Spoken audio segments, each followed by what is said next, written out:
let's study refraction using the simulation.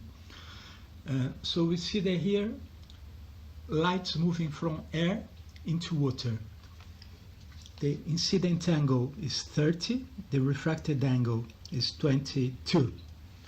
We can calculate this exactly using our formulas, but here the simulation is doing the calculation for us. Observe that some of the light is reflected also. Is a weak red line here. The weak color suggests that not much light is being reflected. Most of the light is being refracted into the water. And you see that the angle of reflection is the same as the incident angle. The refracted angle is bent towards the normal, so is smaller than the incident angle. Well, if you invert things, if the light now goes from water to air, you see that the refracted angle moved away from the normal. The normal we know is this dotted line perpendicular to the surface that separates the two media.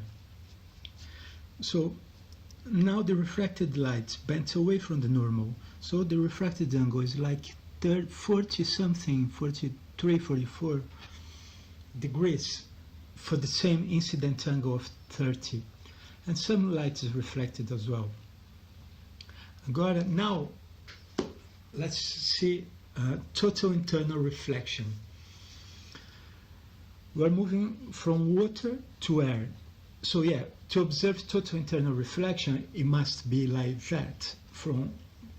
Light must come from a material with a higher refractive index. So in this case, going from water to air is fine. We can observe total internal reflection, not at this angle of 30.